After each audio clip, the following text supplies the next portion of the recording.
Welcome, I'm Halcyon, and this is Hug Nation. This is the Belief Buffet, the weekly idea, concept, lesson, download that I have been going through, I am learning from, and I share it as authentically as possible in the hopes that there is something from it that you may glean and help you in your journey. We are all just walking each other home, as Ram Dass would say, and I often quote. So the topic of today is I am a zealot. I had the experience at Loveburn where I was walking back and forth past certain camps and people and got to know some people. And there was a group of people that I became good friends with, eventually moving my tent to camp next to them. And, first time I passed it, hello. Second time I gave them a sticker. The next time I gave them a card. I had my Be Present, Have Integrity, Align with Love stickers.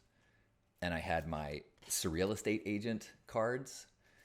And then I would talk about the 10 principles. And each time I would have more spiels or stories and tell them about my grandfather. And then eventually we were getting along so well. I'm like, you know what? I'd like to share with you my book. And so I brought them my book to look at, which I only did to a few people.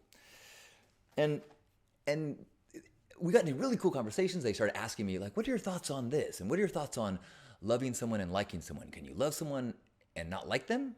Can you like them and not love them? And as we built this relationship, and I kept giving them stuff, and this one woman was like, you're quite a self-promoter.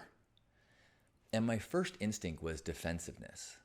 Like, there is a time, my site used to be called cockybastard.com, and I did feel like I was overly promotional in look at me, look at me, look at me.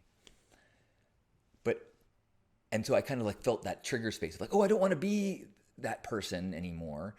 And then I realized, well, of all the things that I've shared, only the book is the only one that costs money. And in this moment, I was sharing it to look at for free. All of the things that I was sharing are things that I believe in, that are just ideas that I want to share. And I had this thought, I'm like, wait a minute. I'm a true believer. I believe in these things that I'm talking about. I believe in the 10 principles and the power of those on our world. I believe in gratitude and the practice of personal and group gratitude practices. I believe in that we each create ripples and those affect the world. I believe in spreading love in tiny acts and connections. And those are the things that I'm practicing and shouting to anyone that will listen. And I had this realization, I'm a zealot. I had to look it up. A zealot is a person who is fanatical and uncompromising in pursuit of their religious, political, or other ideals. I don't think these are political. They're not religious, but they are my ideals. And I have enough experience now to know that these things have helped me. And I've shared with enough people to know that they help others too. Not everyone. And I definitely am not someone who is going to chase you. If I say, hey, here's my card, and you go, no, thank you, I'm not going to push. I'm not going to shove it in your pocket. I'm not going to ask you again. But in a lot of ways, I'm no different than somebody that comes by your door and knocks and says, would you like to hear about the Church of Latter-day Saints? I'm just saying, hey, would you like some ice cream? Or can I give you a sticker? Or can I tell you the joy of gifting? And if people say, sure, then I will keep talking and I will keep sharing. And I will keep sharing my personal experiences and try to inspire through the vibe that I am shining. And it's a weird kind of shift in my head to be like, oh, no, I believe. And the process of the last year, creating the book, looking at the things I've done over the last 50 years, this recognition that there are certain things that I believe to be true, and I'm more and more comfortable saying those. I'm more and more comfortable if somebody doesn't like it. If you want to make fun of the pink-haired guy, I'm okay with that. I actually feel pretty good about being bold enough and out there enough that some people are going to be pushed away and some people are going to be attracted.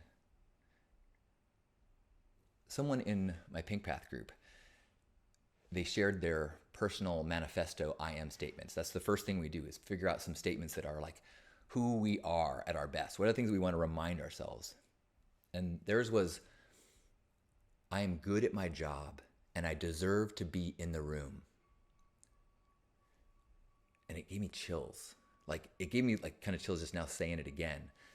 That so often I feel like I second guess myself. I know people say, oh, you're a cocky bastard, you're so out there. But in certain venues, I create a space where I feel safe, and I know that no one's going to be in this broadcast that isn't already like consented that I want to hear this. But in a situation like a work environment or a brainstorming session, like, I don't always speak up as loud as I could. And what I'm starting to think is, I don't speak up as loud as I should.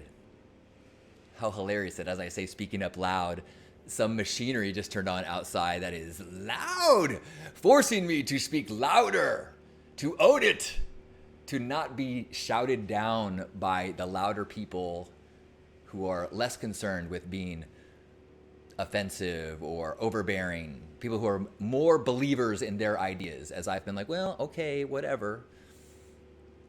But I more than ever believe that I deserve to be in the room. And I'm not going to shout over you. I'm not going to pester anyone. But I am going to share the things that I believe to be true. And those things might change. My conviction might falter. But I think in the scheme of what do I want my life to be about, I would rather have conviction and change my mind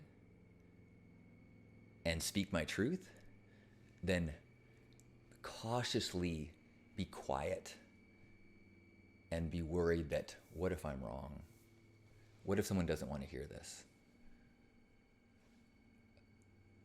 Click stop. Click back button. You don't have to be here. I haven't come to your house. I haven't barged down your door. But if we're here, if I'm invited someplace, why would I not recognize that I deserve to be in the room? And any practice that we have, any community that we have, any space container that we build, which is one of my huge passions, I think the goal needs to be to making people feel like they deserve to be in the room and recognizing that we all deserve to be in the room. And so if we can respectfully share our truth and be open to ideas that are not what we currently believe, and create a space where people can say things that is not what we currently believe, but allows for us to say what we believe, we start to hear the things, oh, you believe this, I respect you, now I can digest that. It's not a competition, it's not a winning, it's this safe container of respect, of radical inclusion that allows people to radically self-express. And from that magical place where we're not coming from our mind, we're just coming from our truths, that's when miracles happen. That's when magic happens. That's when the blessing of a human being revealing their truth, the greatest gift that we can get, that's when we get those moments and those things. So in this moment, I am feeling conviction. I am feeling like a zealot. I am feeling like a true believer. I'm fresh from some beautiful travel, fresh from being in the physical space of Burning Man community. I'm fresh from starting a new Pink Path group and being inspired by like-minded, open-hearted people. I'm fresh from this daily practice I have of gratitude circles and morning broadcasts. And so I have this many communities of people that I'm being inspired by and are inspiring me. So it's even more important that I say aloud and record it and say, you deserve to be in the room. And whatever your truth is, why not be a zealot? A zealot with an open mind and an open heart. Thank you. I love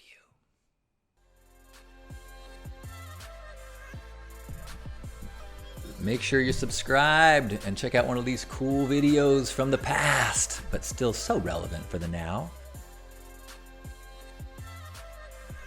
Check the description for links to other social media, my book, and other cool things.